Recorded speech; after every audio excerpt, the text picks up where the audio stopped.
we investigate the properties of nature, we do get some answers.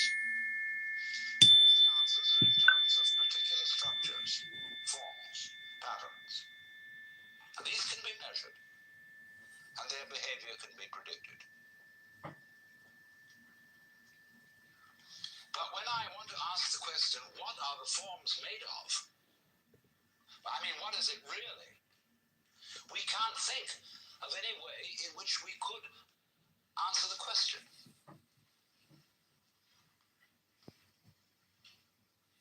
Because we would have to have a class of all classes. When you ask the question, what? It's like saying, is you is or is you ain't? Is you animal? Is you vegetable? Is you mineral? Are you a Republican or a Democrat? Are you male or female? Are you a Christian or a Jew or a Hindu or what have you? We classify always to give an answer to the question, what is it? And when you classify, you distinguish an inside group from an outside group. Right? So what we want to know is, what is the group of all groups? Well, we can't imagine what the outside would be. So we can't answer the question. What is it? So the physicists finally abandoned the quest for stuff. And they gave us a description of the universe entirely in terms of form. The pattern, not the stuff. When people ask, what's the what? Yeah, but you can't do that. What's the pattern made of? Surely it mustn't be an answer to that. See, what happens is, when you turn up the microscope, all stuff turns into form. It becomes articulate. You know, the carpet looks like some sort of stuff. But when you look at it under a microscope, you will see the crystalline structure of the nylon or whatever it's made of. See? They want to know, what are those crystals made of? All right? Turn up the volume, and you will find molecules. Turn up the volume. You find wavicles. But the wavicles must be of something. But of course they're not. We find substance or stuff totally vanishes. And we're left with form. Sanskrit doesn't really have a word for matter. Remember, this is Mayor John, Congressman John. We're trying to use this Facebook live stream. It says that it's live streaming. It's the form that matters. Or to put it in another way, everything is a matter of form. Now, let's go with this. It's fascinating. You say, does it matter? What does that mean? Does it matter? Is it important? In other words, does it measure up to anything? All right, let's go back to the Indo-European roots of the language. Matter comes from a Sanskrit root, matra, which means to measure. Lay out the foundations, say, for a building. So from this root matra, we get going on into Sanskrit, we get the word maya. And maya is generally translated illusion, although it also means magic, creative power. The word illusion, switch over, we get that from Latin, and that comes from the Latin ludere, to play. Let's pretend that we matter.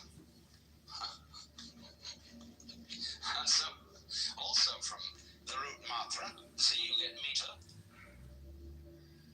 That is also to measure.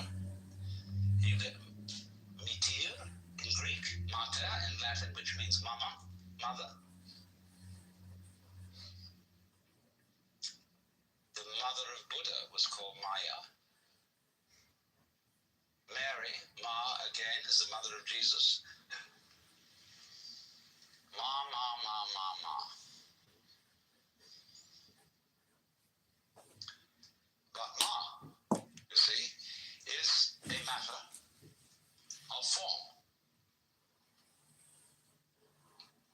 Pattern. The Chinese call the basic principle of nature Li, and the character for Li means the markings in jade, the fiber in muslin, the grain in wood. So Joseph Needham translates it organic pattern. And that's what's going on. And there isn't any stuff involved. What stuff is a pattern seen out of focus, where it becomes fuzzy. Like kapok, see? We say kapok is the stuffing of a cushion. And that's stuff. It's, some kind of goop.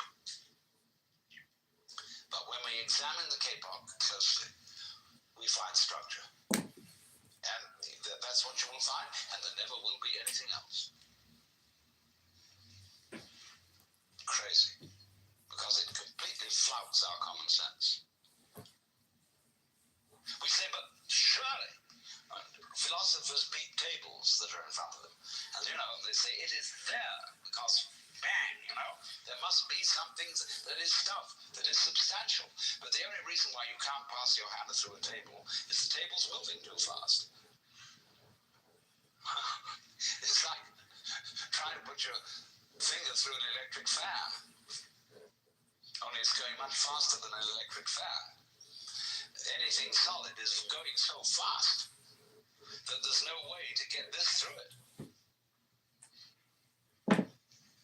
That's all.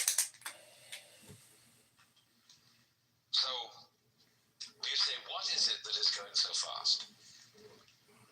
Well, that question is based on a grammatical illusion. The grammatical illusion is that all verbs have to have subjects. Can you imagine anything more weird than the idea that a verb or an action or event must be set into motion by a noun? That is to say, a non-event or thing. Now, what's the difference between a thing and an event? I can't, for the life of me, tell.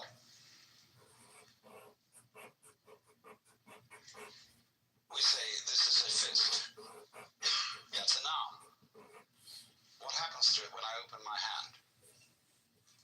This thing has unaccountably disappeared. So I should have called this a fisting. And this is a handing. It may also be a pointing. So we could devise a language such as that of the Nootka Indians, where there are no nouns, there are only verbs. Chinese is very close to that. I think the superimposition of the idea of noun and verb on the Chinese language is a Western invention. I can't think of any Chinese word for a noun. But all those languages of Indo-European origin have nouns and verbs in them. They have agents and operations. And that's one of the basic snags. When we divide the world into operations and agents, doers and doings, then we ask such silly questions as, who knows? Who does it? What does it? When the what that is supposed to do it is the same as the doing. And you can very easily see that the whole process of the universe may be understood as process. Nobody's doing it. Because when you go back to doing it, you go back to the military analogy, the chain of command. The boss who goes bang and the object obeys. It's a very crude idea. Very unsophisticated. So, if you can bear it, we have suddenly eliminated a spook. And the spook was called stuff. So we're now more at ease face with ourselves in a world of form, namarupa,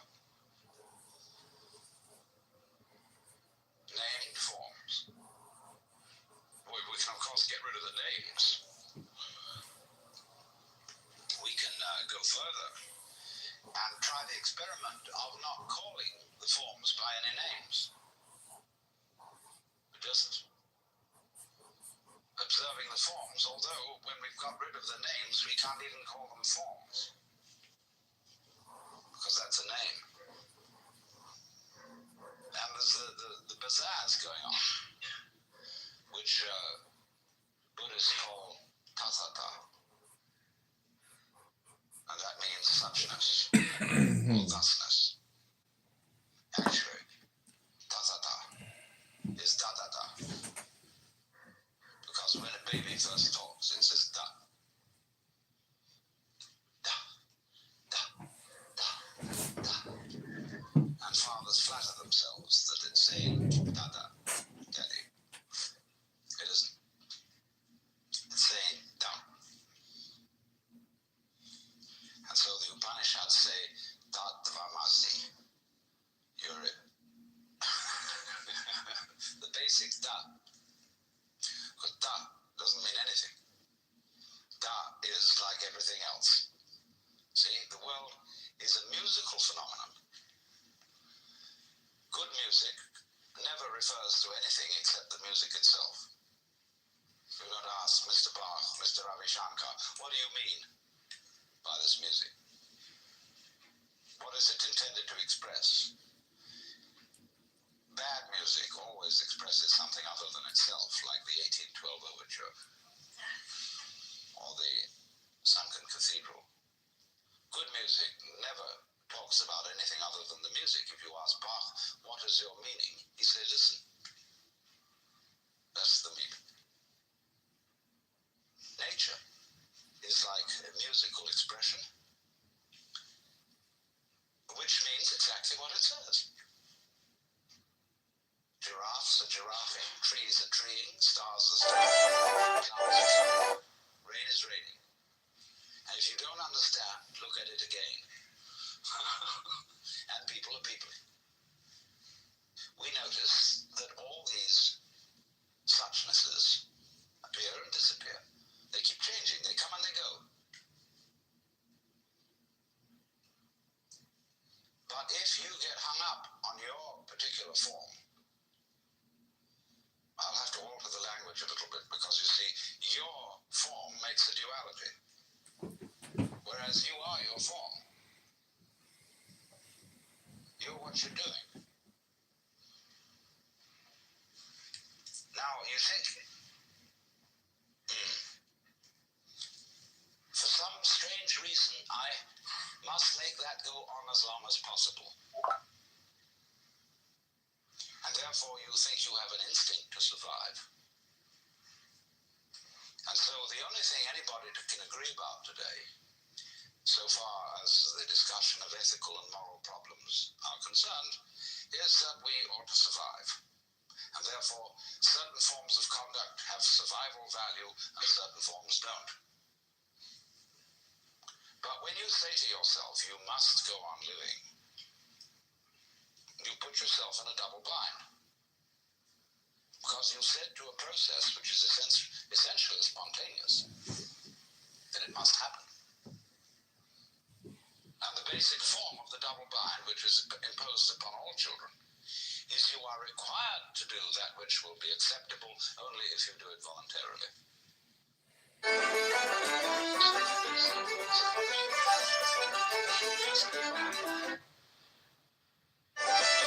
Is, you see, that we are not living in the eternal now,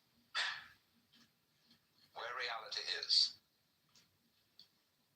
We are always thinking that the satisfaction of life will be coming later. There's a good time coming, be it ever so far away, that one far-off divided to which all creation moves. Don't kid yourself. As the Hindus have taught us, in the course of time, everything gets worse. It eventually falls apart.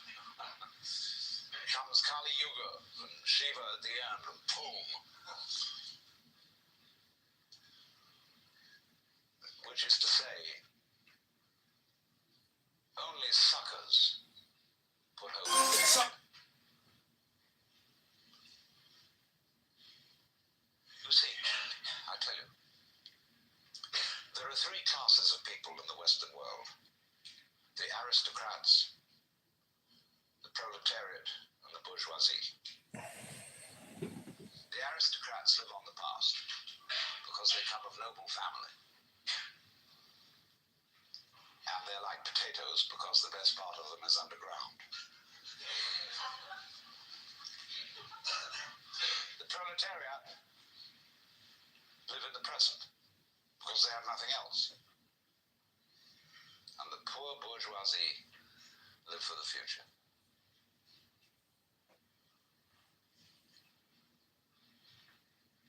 They are the eternal suckers. They can always open to a con game. So when they find out that really that there isn't much of a future, you're going to die, they transpose the future into a spiritual dimension. And they figure this material world is not the real world, but the spiritual world is the real world. And there will be somewhere, somehow, an eternal life for me. A charge to keep I have, a God to glorify, a never dying soul to save and fitted for the sky. Well, then they say to them, what are you going to do there? Well, they haven't the faintest idea. You know that? If you ask theologians about what they think is going to happen in heaven, they just dry up. We're going to play harps. I mean, there's a symbolic meaning to that which I could go into, but the average person's idea of heaven is an absolute bore. I mean, it's like being in church forever. Children see this immediately. Children, when they hear a hymn like "Weary of earth and laden with my sin, I looked at heaven and longed to enter." And a few coins. Heaven is to be in church for always. And they think hell is preferable. There's at least some excitement going on. And you see it in medieval art. You go to the Metropolitan Museum in New York and you see Jan van Eyck's painting of the Last Judgment. Heaven on top, hell below. In heaven, everybody's looking like the cat that's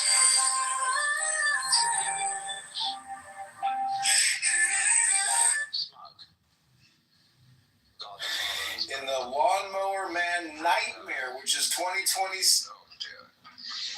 Beneath this, there's a winged skull, like a bat, and squirming bodies. All nude. All being eaten by snakes, and I don't know, it's a fantastic thing going on. But in that, you see, Van Eyck had a ball painting that. Because in medieval way, it was the only way you could get away with painting nudes. And sexy scenes, sadomasochistic. So that's naturally why hell became much more interesting than heaven. So, therefore, this hope for the future is a hoax.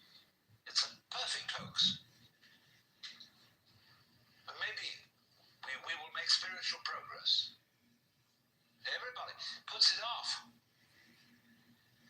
Maybe if I work at yoga for 10 years, 20 years, and do this thing, I will eventually make it to moksha, to nirvana, whatever. That's nothing more than a postponement. It's this business of, because you're not fully alive now, you think maybe someday you will be. Look, supposing I ask you, what did you do yesterday? Now, what did I do yesterday? Tuesday. In fact, I've forgotten. So, but most people will say, well, let me see now. Let me get out my notebook.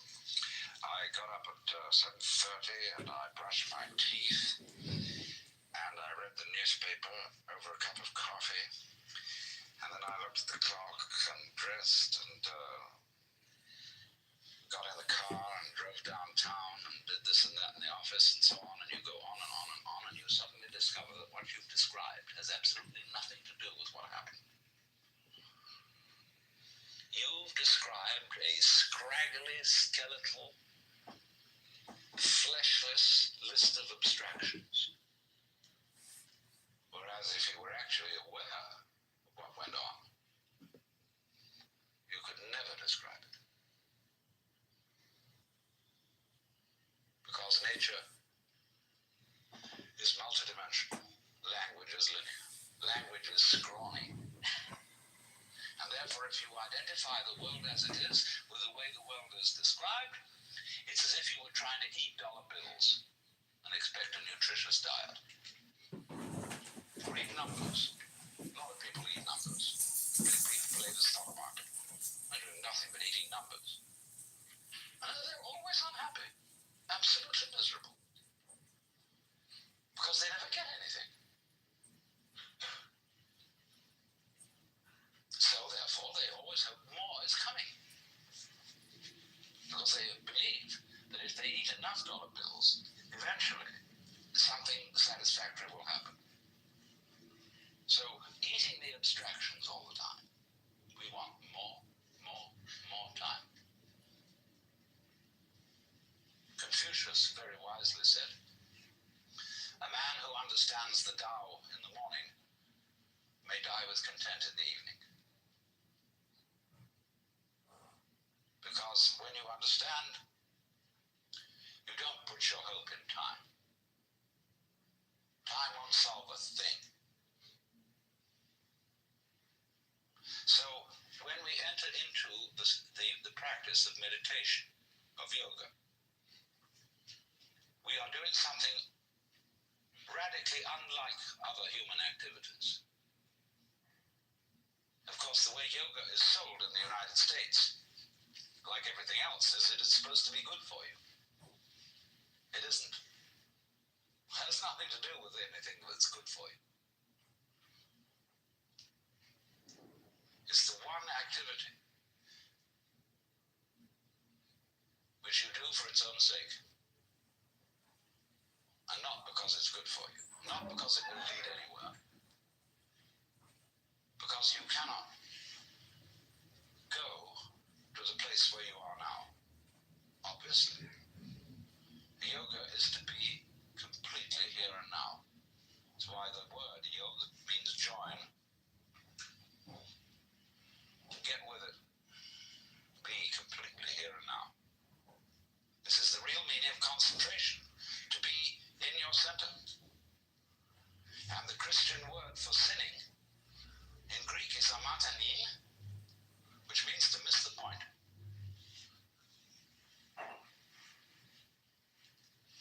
And the point is eternal life, which is here and now. Come to your senses.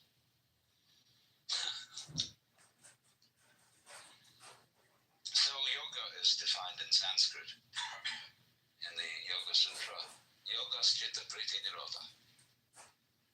Difficult to translate, but roughly, yoga is the stopping of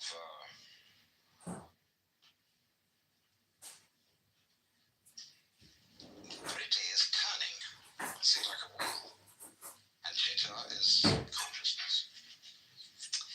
Turnings in consciousness. In other words, the attempt of the mind to catch hold of itself, which is what we call thinking, worrying. So we could say loosely, yoga is the cessation of thinking. It's not the cessation of awareness, but of symbolizing, trying to touch reality in terms of thoughts, symbols, descriptions, definitions. Give it up. It's not easy because we do it habitually. But until there is silence of the mind, it is almost impossible to understand eternal life, that is to say, eternal now. If you could come to the place where you suspend conceptions, conceptions in Sanskrit are called vikalpa, and so the state is called nirvikalpa, not conceptual. And this will be basic to everything I'm going to talk to you about. To understand non-verbal reality, non-conceived reality, what I call suchness, tathata. It's really very easy. It's too easy. That's why it's difficult. But that when you are fully aware and not thinking, you will notice some amazing absences. There is no past. Can you hear anything past, incidentally? Can you hear anything future? They're just not there to the plain sense of one's ears. Ears are easiest to begin with. Can you hear anyone listening to something else other than sound, you know? Can you hear the listener? No? Well, then presumably it's not there. When you become again as a child and simply forget all that you ever were told and contemplate what is, all these ghosts go away. That's weird. But they just go. And then you enter into the eternal state. Well, there's no problem. Well, then you go back and you collect your opinions again. You think, well, that won't do. How can I be practical and be in that sort of state? Well, I remember in the Sermon on the Mount that Jesus said a lot of things about this. Consider the lilies of the field, how they grow. They toil not, neither do they spin. And yet, Suleiman in all his glory was not clothed like one of these. And if God so clothes the grass of the field, which today is and tomorrow is cast into the oven, shall he not much more clothe you, faithless ones? Wow. So, do not worry about tomorrow, saying, what shall we eat, what shall we drink, or how shall we clothe ourselves? Oh, the rabble seeks after these things. Sufficient to the day is the worry of it. Nobody ever preaches a sermon on that text.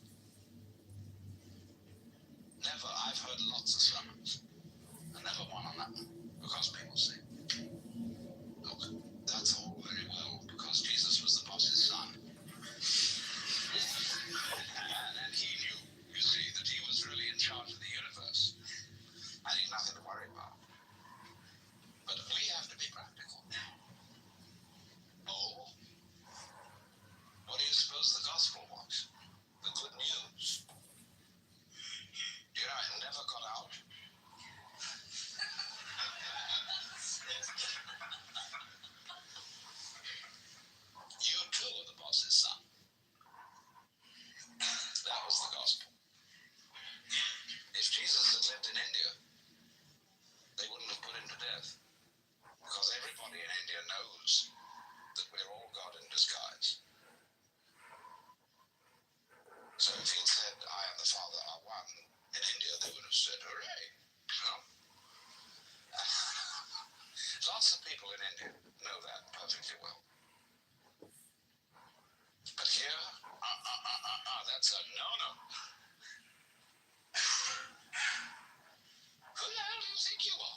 place to begin is now.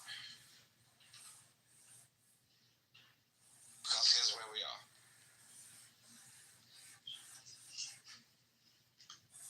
So why put it off? A lot of people say, well, I'm not ready. What do you mean you're not ready? What do you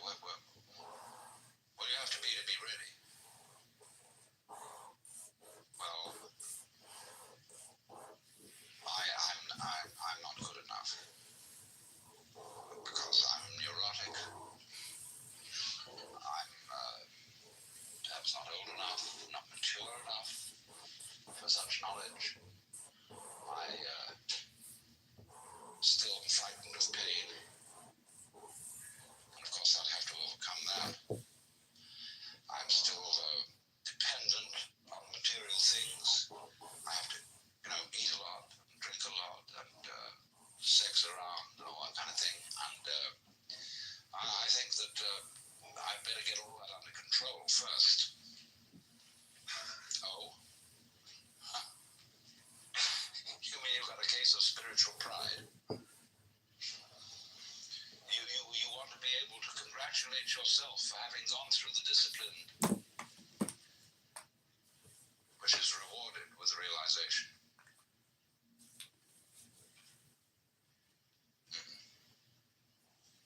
That is trying to quench fire with fire. In other words, the reason, wouldn't it be great to be a mystic? Look at it this way. I mean, crazy. To have no fear, no attachments, no hang-ups. To be as free as the air. So that, you can just wander out in the streets and give away all your clothes to the beggars and let go of the whole thing, let it all hang out. Wouldn't it be crazy to have that courage? And you look into yourself honestly. You find that inside you're actually a quaking mess of sensitivity.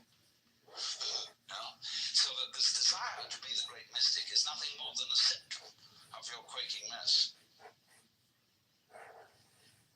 It's self-defense.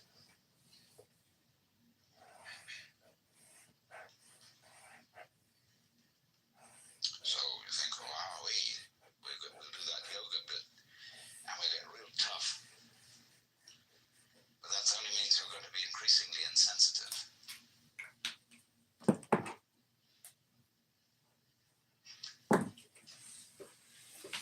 Running away from the quaking mess. Escaping. You never can. You're stuck with it. There's nothing you can actually do to transform your own nature into unattached selflessness. Because you have a selfish reason for wanting to do it. Well, that's pretty depressing, isn't it? You mean to tell me that the only people who get really enlightened and liberated are those whom the grace of God somehow hits in an arbitrary way? And all you can do is sit around and wait? Well, let's begin with that supposition. Let's suppose there's nothing we can do to change ourselves. Now, psychotherapy, religion, all this is absolutely in vain. There's nothing you can do about it. It's like trying, as I said, to bite your own teeth. Or lift yourself up by your own bootstraps. Incidentally, it struck me as funny, a lot of people are using that phrase in the wrong way. They say when something very difficult has to be done, we have to lift ourselves up by our own bootstraps. You can't. It's impossible. That's terribly depressing. You mean, Alan Watts, you'll come here simply to tell us that there's nothing we can do. I mean, here we are all presumably assembled in a cultural milieu, spiritual milieu, psychotherapeutic milieu, where we are supposed to get better. And I tell you, there's nothing you can do about it. Well, I say, give us some money back. Give it to somebody else who'll be more encouraging. But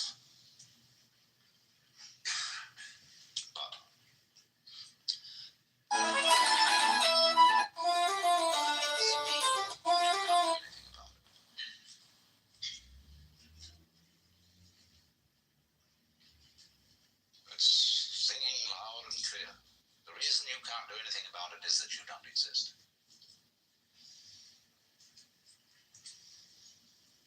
That is, as an ego,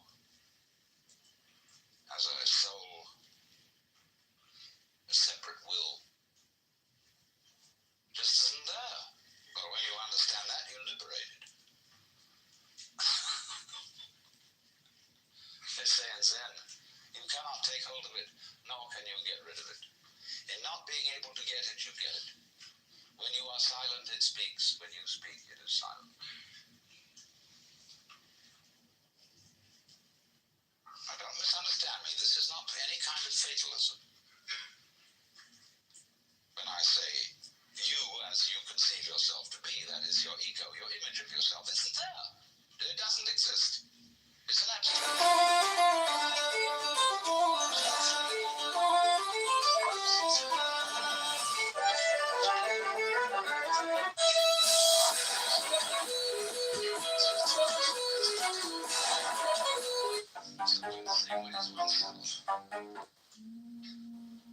There's the happening, the suchness. Turning to Chicago Heritage on It's not pushing you. There's no you to be pushed around. In other words, there's no billiard ball on the end of the queue. There's the queue. No, it goes this way, it goes that way. They call Buddha a Tathagata. One who comes or goes thus. This way and that way. See? He went that way.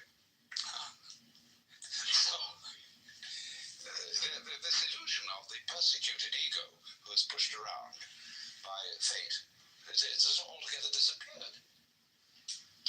And so, likewise, the illusion of the ego who pushes fate around has also disappeared.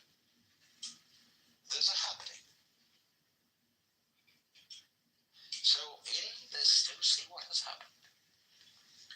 By dying to yourself, by having become completely incompetent, and found that you don't exist, you're reborn. You become everything. In the words of Sir Edwin Arnold, foregoing self, the universe grows I.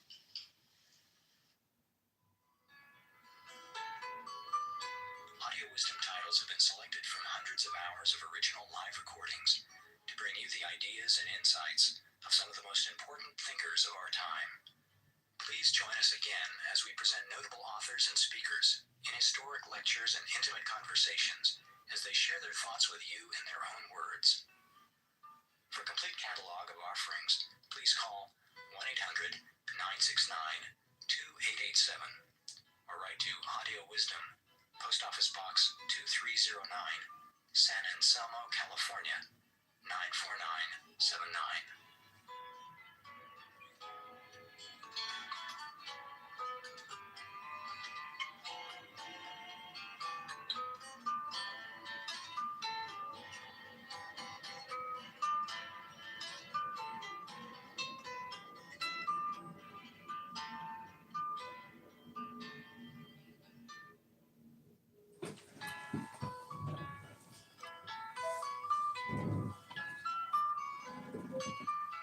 As one of the century's most eloquent philosophers, Alan Watts introduced a generation in the West to the fascinating ideas of the Far East, the wisdoms of the Orient. In the 1960s and early 70s, he lectured throughout the English-speaking world and was recorded in a variety of settings, from seminars aboard his ferry boat, the Vallejo, in Sausalito, California, to keynote addresses at major universities. The author of books on Christian theology, psychology, ecology, and Eastern religion, including his classic The Way of Zen, Watts' scholarship is deep and timeless. However, it is also his wit and playful approach to life that endears him to us today. It has become extremely plausible that this trip between the maternity ward and the crematorium is what there is to life. And we still have, going into our common sense, the 19th century myth, which succeeded the ceramic myth in Western history. I call it the myth of the fully automatic model. Man is a little germ that lives on an unimportant rock ball that revolves about an insignificant star on the outer edges of one of the smaller galaxies.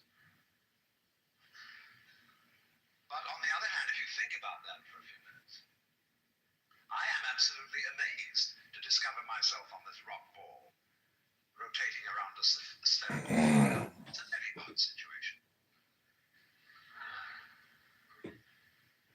And the more I look at things, I cannot get rid of the feeling that existence is quite weird.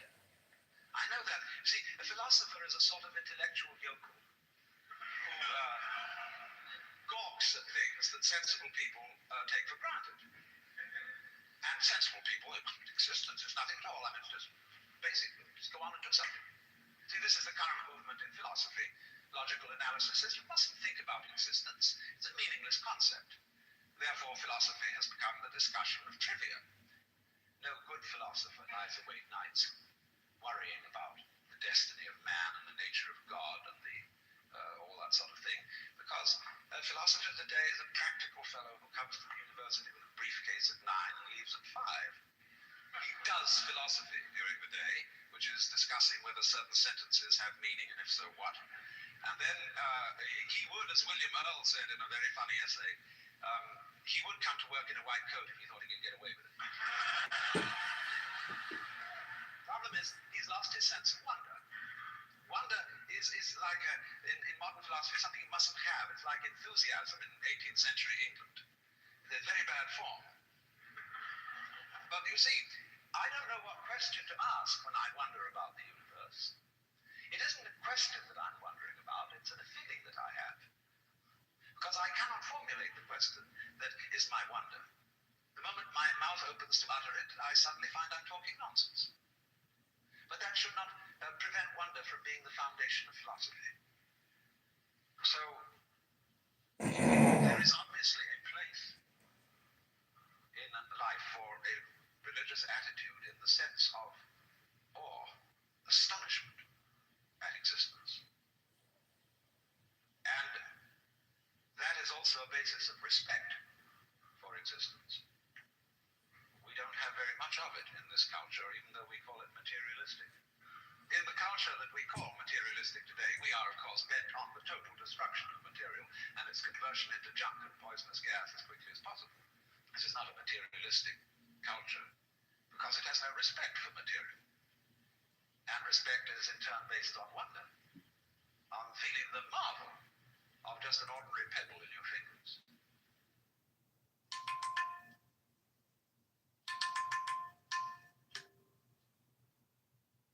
Look, here is a tree in the garden, and every summer it produces apples, and we call it an apple tree, because the tree apples. That's what it does. All right. Now here is a solar system inside a galaxy. And one of the peculiarities of this solar system is that at least on the planet Earth, the thing peoples. In just the same way that an apple tree apples. Now maybe 2 million years ago, somebody came from another galaxy in a flying saucer and had a look at this solar system. And they looked it over and shrugged their shoulders and said, just a bunch of rocks. And they went away. Later on, maybe 2 million years later, they came around and they looked at it again. And they said, excuse me, we thought it was a bunch of rocks, but it's peopling. And it's alive, after all, it has done something intelligent. Because you see, we grow out of this world in exactly the same way that the apples grow on the apple tree. If evolution means anything, it means that. But you see, we curiously twist it. We say, well, first of all, in the beginning, there was nothing but gas and rock. And then intelligence happened to arise in it, like a sort of fungus or slime on the top of the whole thing. But we're thinking in a way, you see, that disconnects the intelligence from the rocks. Where there are rocks, watch out. Watch out, because the rocks are going eventually to come alive.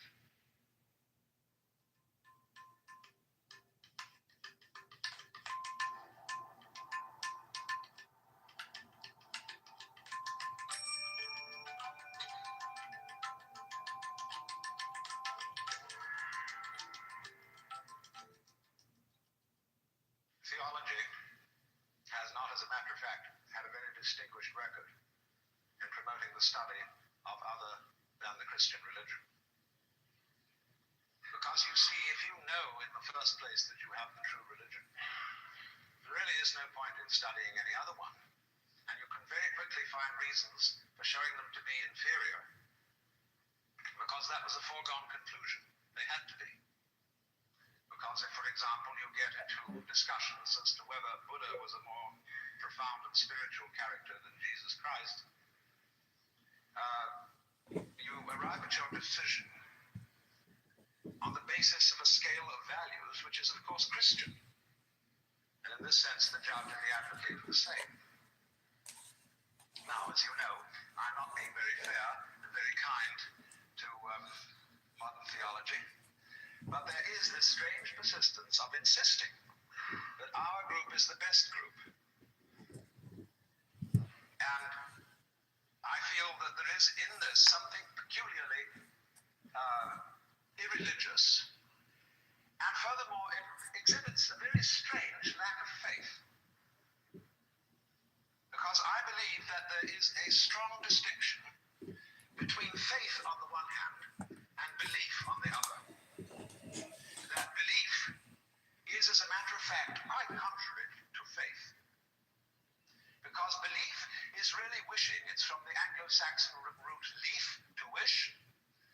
And belief, stated, say, in the creed, is a fervent hope that the universe will turn out to be thus and so. And in this sense, therefore, belief precludes the possibility of faith, because faith is openness to truth, to reality, whatever it may turn out to be. I want to know the truth. That is the attitude of faith. And therefore, to use ideas about the universe and about God as something to hang on to, in the spirit of Rock of Ages cleft for me, and there's something very rigid about a rock. And we are finding our rock getting rather worn out in an age where it becomes more and more obvious that our world is a floating world. It's a world floating in space, where all positions are relative and any point may be regarded as the center. A world which doesn't float on anything, and therefore the religious attitude appropriate to our time is not one of clinging to rocks, but of learning to swim. And you know that if you get in the water and you've nothing to hold on to, and you try to behave as you would on dry land, you will drown. But if, on the other hand, you trust yourself to the water and let go, you will float. And this is exactly the situation of faith.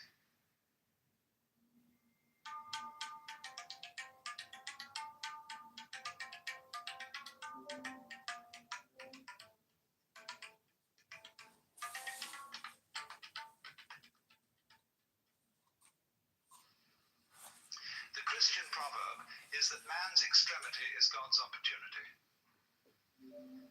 And so people, in other words, have to get desperate. Imagine the idea that the moment you were born, you were kicked off the edge of a precipice, and you were falling. As you fell, a great lump of rock came with you, and is traveling alongside you.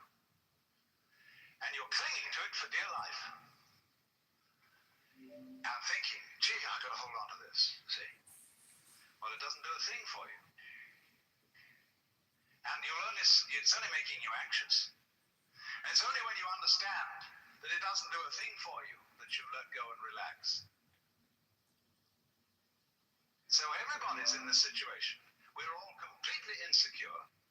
We're all headed straight for death as if we had been condemned by a judge. And yet here we are all clinging on to things. And we have all sorts of alibis for doing this. We say, well, I have responsibilities for my dependents and I've got to cling on. But all you're doing is you're teaching your dependents to cling the same way as you are.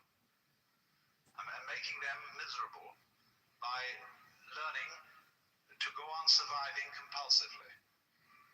So the thing is, same way, if you're caught in a torrent and you try to get out of it by swimming against it, you'll just wear yourself out and you're still carried along with it. So the sensible thing to do is to turn around and swim with it. And if you want to get out of it, swim towards the edge. But go with it. Same way when you're sailing. Always keep the wind in your sails. If you want to go against the wind, tack. But use the wind. So it's this way, we're all in this great stream of change, which we call life. We are the stream. If you imagine you're separate from it and you're being carried along by it as if you were a cork, that's a delusion. You're a wave of the stream itself. So get with it.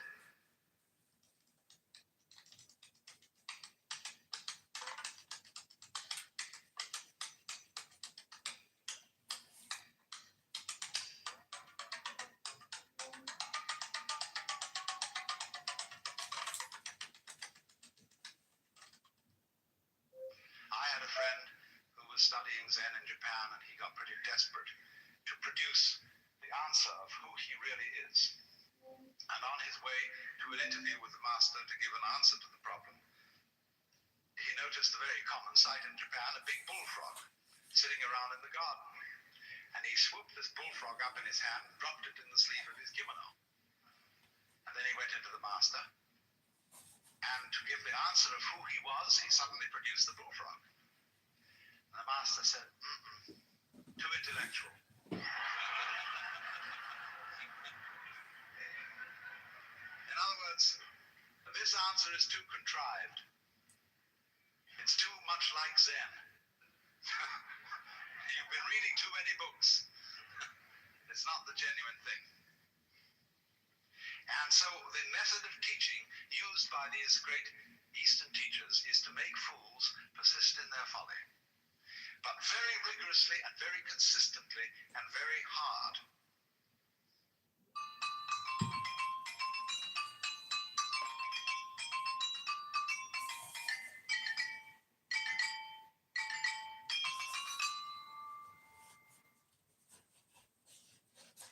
Now, if you go to a Zen teacher, he'll say,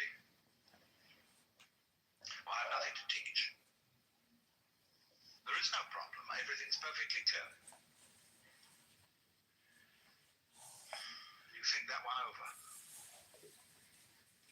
And you say, he's probably being cagey.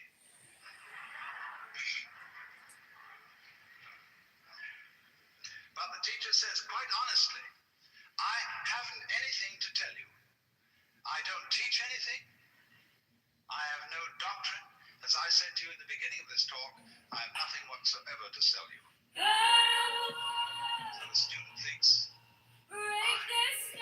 this is very deep, because this nothing that he's talking about, this nothing that he teaches, is what they call in Buddhism shunyata, and it's supposed to be the ultimate reality. But as you know, if you know anything about these doctrines, this doesn't mean real nothingness, not kind of just nothing there at all, not just blank, but it means no things. It's the transcendental reality behind all separate and individual things, and that's something very deep and profound. So he knows that when the teacher said, I have nothing to teach, he meant this very esoteric no thing. Well, he might also say then that if you have nothing to teach, what are all these students doing around here? And the teacher says, they're not doing anything. They're just they're just a lot of stupid people who live here. And he knows, again, you see, the stupid doesn't mean just straight stupid, but the higher stupidity of being people who are humble and don't have intellectual pride.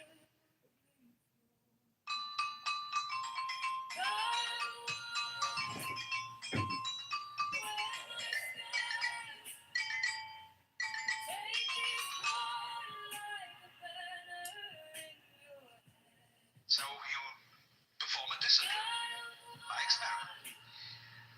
by reductio ad absurdum of his premises.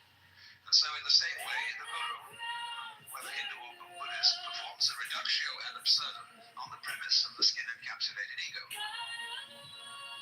Well, what happens then? You might imagine from garbled accounts of Eastern mysticism that one thereupon disappears forever into an infinite sea of faintly mauve jello.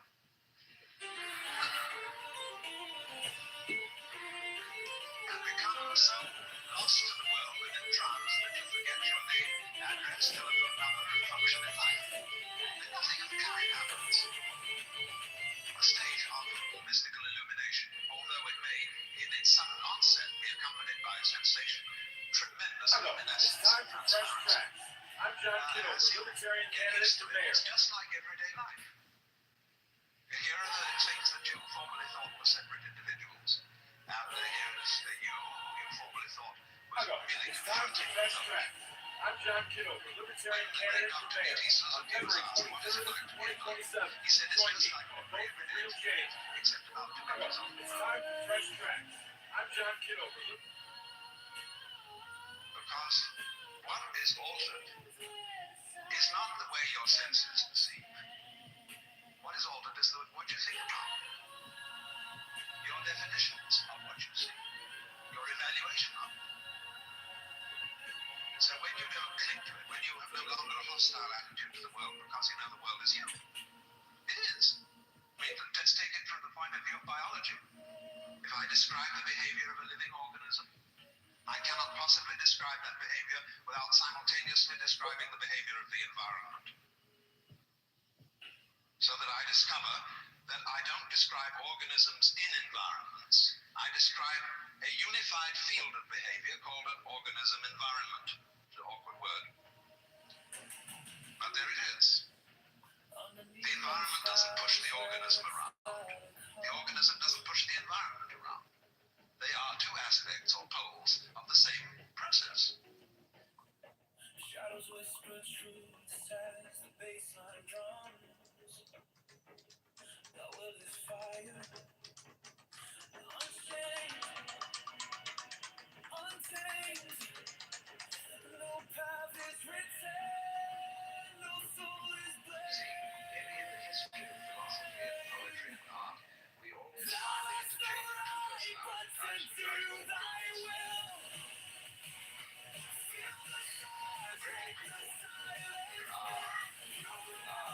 Advocates of intellectual philosophy. They want precise statistics, and they have a certain clipped attitude in their voices, and you know this very well in academic circles, where there are people who are always edgy like that, and they accuse other people of being disgustingly vague and miasmic and mystical. But the vague, miasmic, and mystical people accuse the pretty people of being mere skeletons with no flesh on their bones. And they say to you, you just rat. You're not really a human being. You know the world, but you don't know the music. So therefore, if you belong to the prickly type, you are the ultimate constituent of matter as particles. If you belong to the gooey type, you look as waves. If you are prickly, you are a classicist.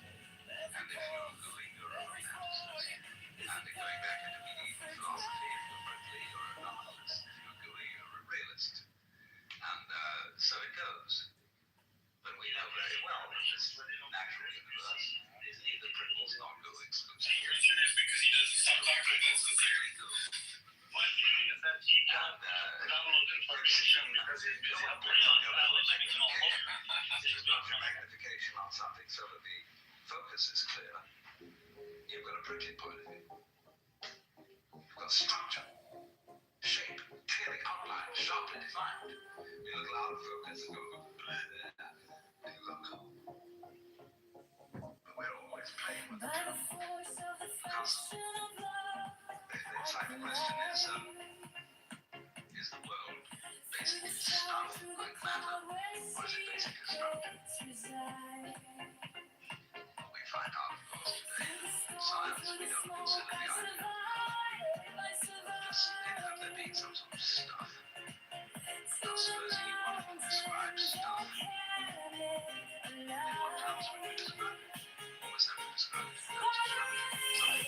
inside. Designated as a pattern. So you never get to any basic stuff. There is a sense in which the universe is purely game. Not in the sense of a one-dimensional game. In the sense of music, which is flowing with sound, is dancing delightfully with sounds.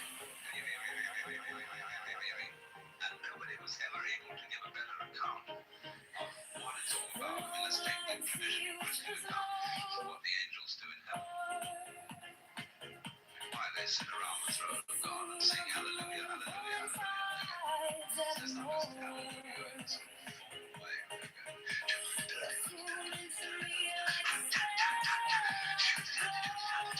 They're really swinging. And by the time you know where they are, swinging has reached some fantastic proportions. And they throw out the most amazing little buddy-duddy-duddy. Just like you love them. Yeah, so it starts. And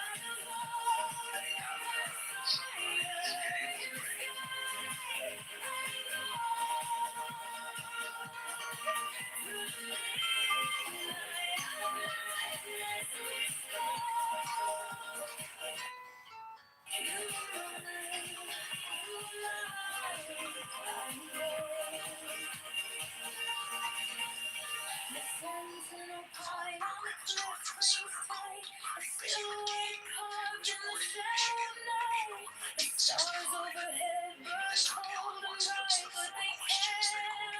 Philosophers have discussed since the beginning of recorded time. 1. Who started it? 2. Are we going to make it? 3. Where are we going to put it? 4. Who's going to clean it up? He then poses the fifth and significant question. Is it serious? Let's call it a coincidence of opposites. Here's how it works. It's really a very unorthodox or academic thing to do. Start a discussion with a group of psychologists on the subject of metaphysics. Why do we have to do that?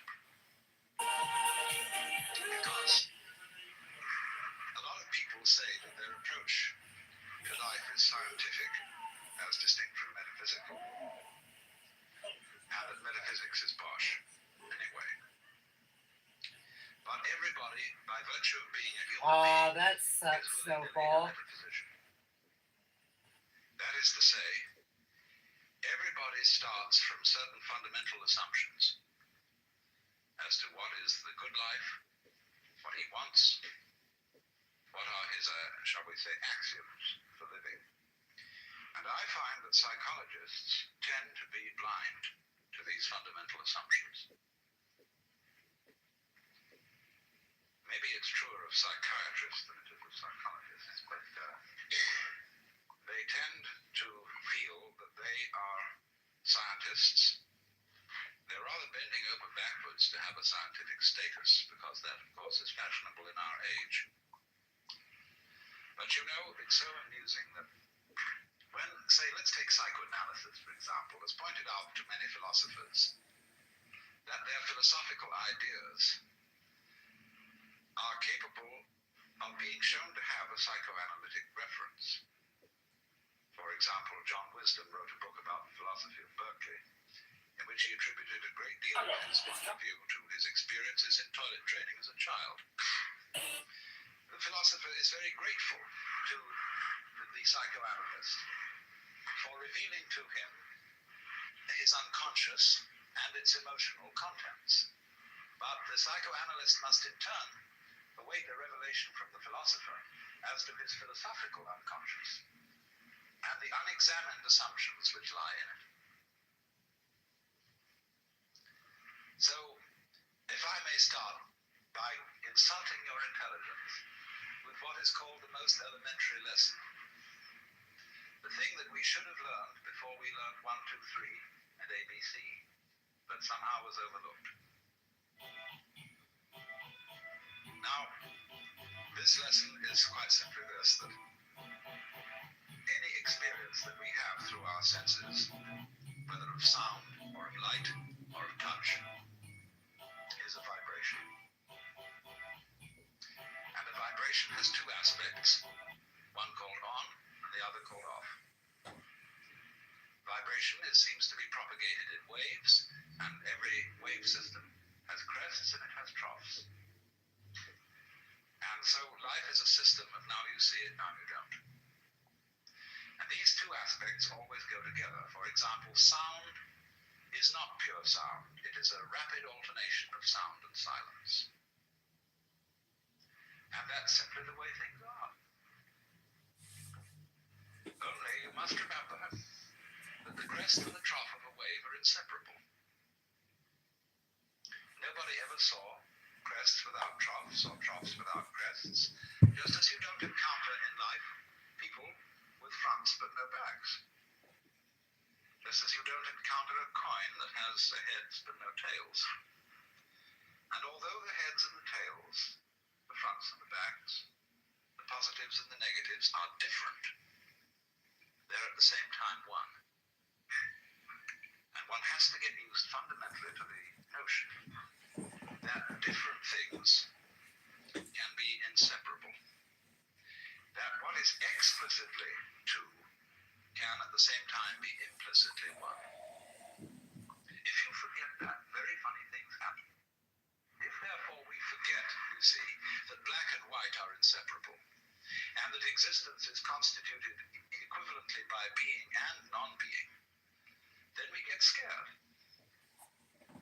And we have to play a game called, black might win. And once we get into the fear that black, the negative side, might win, we are compelled to play the game, but white must win. And from that start all our troubles.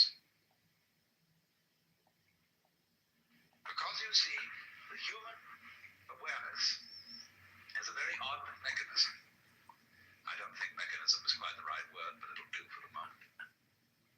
That is to say, we have as a species specialized in a certain kind of awareness, which we call conscious attention.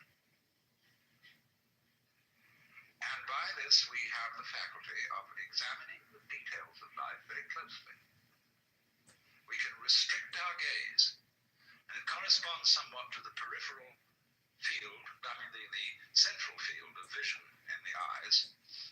We have central vision, we have peripheral vision. Central vision is that which we use for reading, for all sorts of close work. It's like using a spotlight, whereas peripheral vision is more like using a floodlight.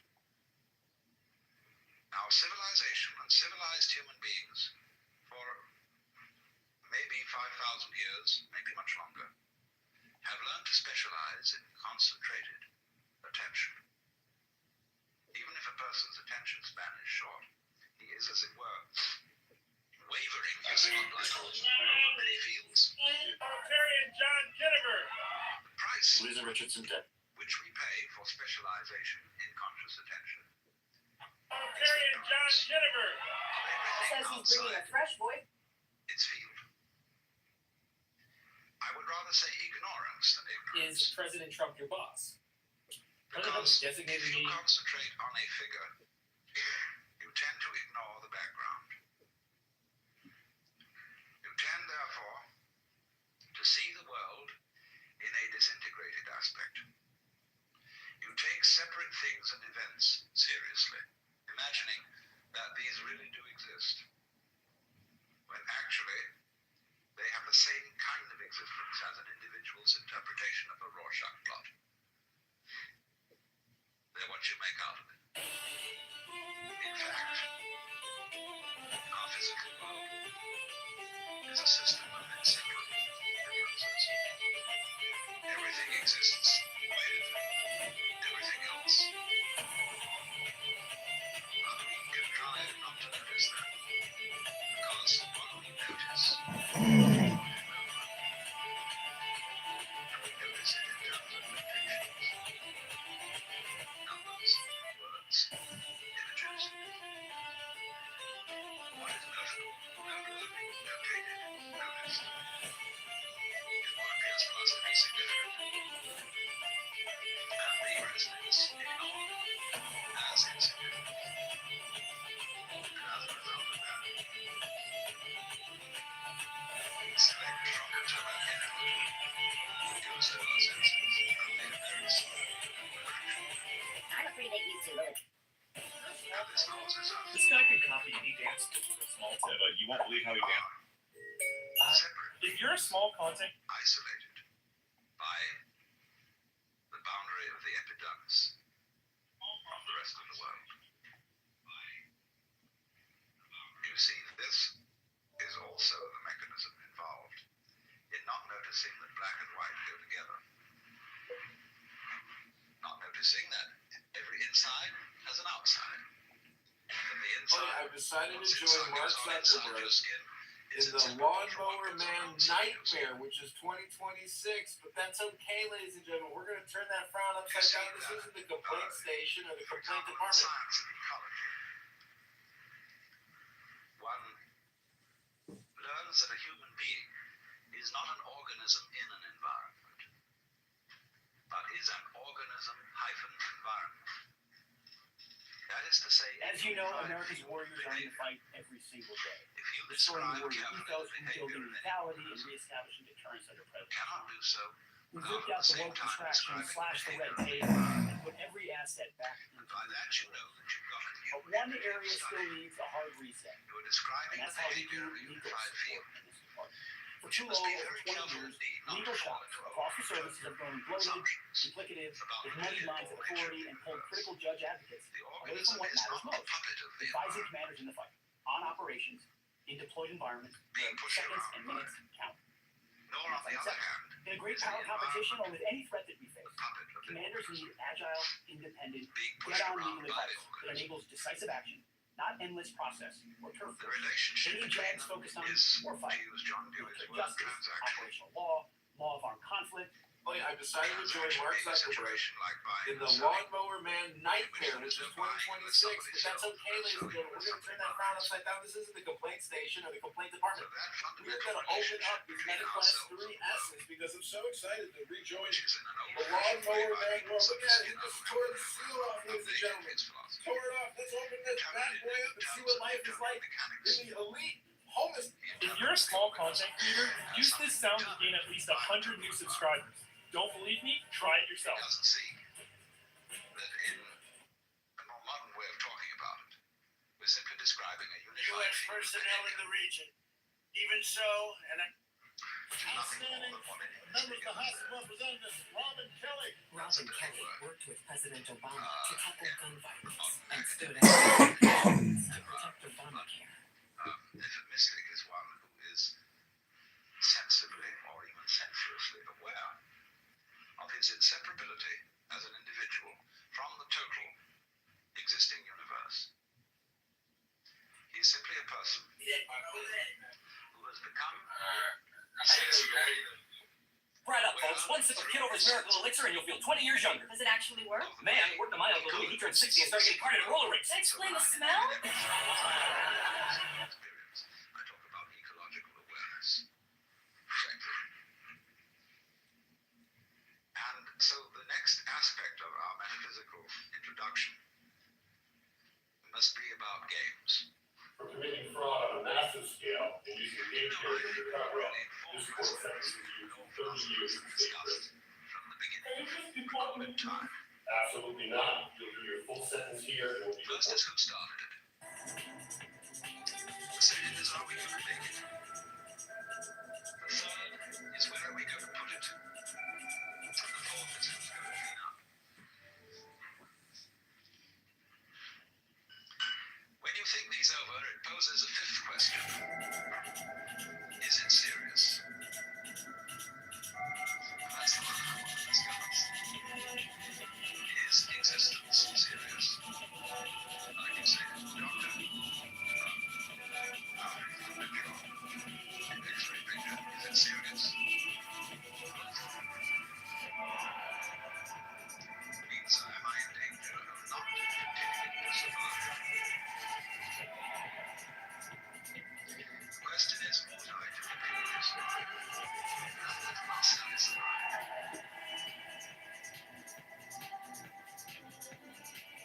If life is serious, of course I must survive.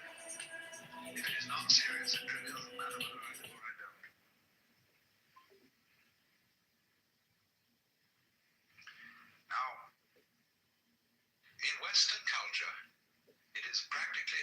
assumption that existence is serious. This is particularly true among people who call themselves existentialists. When they talk about a person who exists authentically, they mean that he takes his life seriously and other people's lives seriously. But the poet and essayist G.K. Chesterton once observed that the angels fly because they take themselves lightly. And if I may venture into If you mythology, have not already seen the director's cut of Kingdom of Heaven, please go watch it because it is honestly one of my favorite movies of all time. That being said, this specific scene is just absolute cinema. where the Lord Let's God get into it. definitely does take himself seriously and is indeed the serious person. So that when we go into church, laughter is discouraged in the same way as it's discouraged in court. This is a serious matter, and everybody has to have the right expression on their faces. Because this is a great, great authority figure. This is Grandpa. If you're a small content creator, use this sound to gain at least. And we don't realize that he has a twinkle in his eye. But the basis of it all is this. If we say, you must survive, or I must survive, life is earnest, and I've got to go on, then your life is a drag, and not a game. Now, it's my contention, my personal opinion, this is my basic metaphysical axiom, shall we put it that way, that existence, the physical universe, is basically playful. There is no necessity for it whatsoever. It isn't going anywhere. That is to say, it doesn't have some destination that it ought to arrive at. But it is best understood by analogy. Because music, as an art form, is essentially playful. We say you play the piano. You don't work the piano. Why? Music differs from, say, travel. When you travel, you are trying to get somewhere. And of course, because being a very compulsive and purposive culture, are busy getting everywhere faster and faster and faster till we eliminate the distance between places. I mean, with the modern jet travel, you can arrive almost instantaneously. What happens as a result of that is that the two ends of your journey become the same place. So you eliminate the distance. You eliminate the journey. Because the fun of the journey is to travel, not to obliterate travel. So then, in music, though, one doesn't make the end of a composition the point of the composition. If that was so, the best conductors would be those who played fastest. And there would be composers who wrote only finales. People go to concert just to hear one crashing chord, because that's the end. If you're a small content, Same way in dancing. You don't aim at a particular spot in the room. That's where you should arrive. The whole point of the dancing is the dance. Now, but we don't see that as something brought by our education into our everyday conduct. We've got a system of schooling which gives a completely different impression. It's all graded. And what we do is we put the child into the corridor of this grade system with a kind of come on, and you go to kindergarten. Now, that's the great thing because when you finish that, you'll get into first grade. And then come on, first grade leads to second grade, and so on, and then you get out of grade school, you go to high school, and it's revving up, the thing is coming. Then you're going to go to college, and by Jove, then you get into graduate school, and when you're through with graduate school, you go out to join the world. And then you get into some racket where you're selling insurance. And they've got that quality.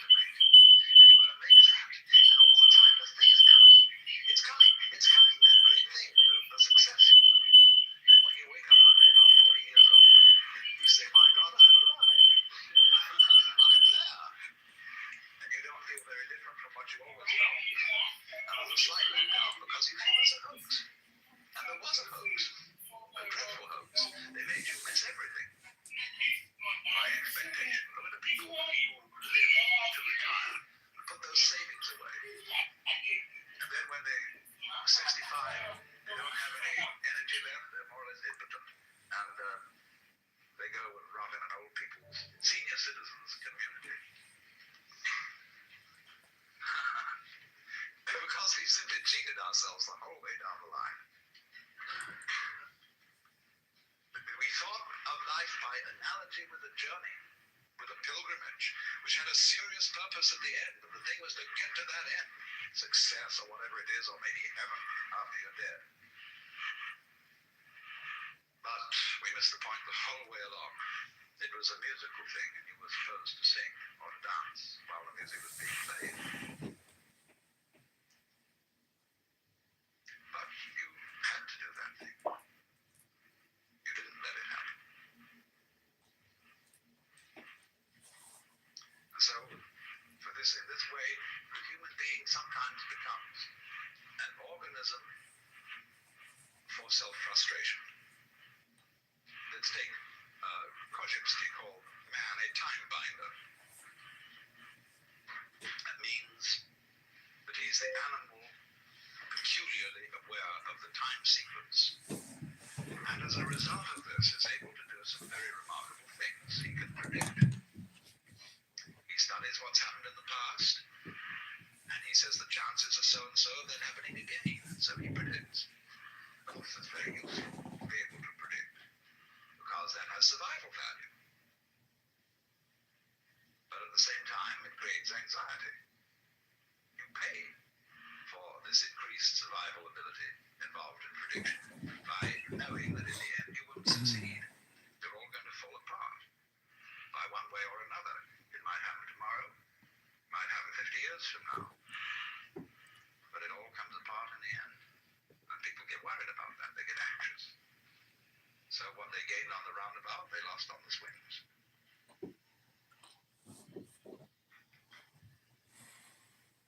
So then, if you see, on the other hand, an existence, this is, as I said, my basic metaphysical assumption, which I want to conceal from you, that existence is musical in nature. That is to say that it is not serious. It is a play of all kinds of patterns. We can look upon different creatures as we look at different games, as we look at chess, checkers, backgammon, tennis. The tree game, the beetle game, the grass game. Or you could look at them as you look at different styles of music, mazurka, waltzes, sonata, etc., all down the line. There are all these different things doing their stuff. They're going to different rhythms. And we're doing that.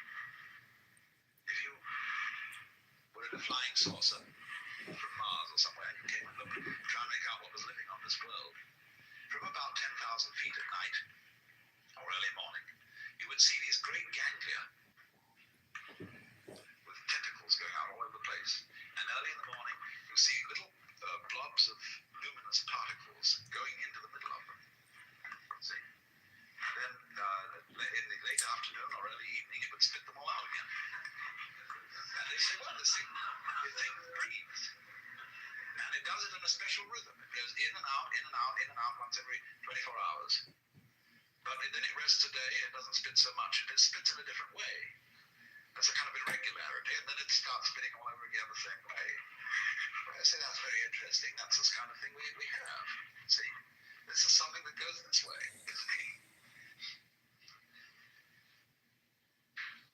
Now, existence, you see, is something that is spontaneous. The Chinese word for nature, zhang, means that which happens of itself. Your hair grows by itself. Your heart beats by itself. You breathe pretty much by itself. Your glands secrete their essences by themselves. You don't have voluntary control over these things. So we say it happens spontaneously. So when you go to sleep and you try to go to sleep, you interfere with the spontaneous process. Try to breathe, real hard, and you find you get balls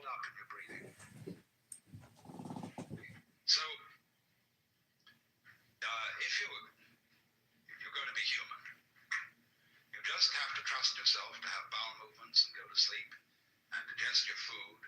Of course, if something goes seriously wrong and you need a surgeon, that's another matter. But by and large, the healthy human being doesn't, right from the start of life, need surgical interference. And he lets it happen by itself. So with the whole picture, that is fundamental. You've got to let go and let it happen. Because if you don't, you're going to be all clutched up. You're going to be constantly trying to do what can happen healthily only if you don't try. And when people, when you think of it, what people really want to do with their time, what do they do when they're not being pushed around and somebody's telling them what to do? They like to go, they like to make rhythms. They listen to music, they dance, or they sing, or they do something of a rhythmic nature, playing cards or bowling, or raising their elbows. Everybody wants to spend their time swinging. That's the nature of this whole thing we're in, you see, like the swing. That's why it does it.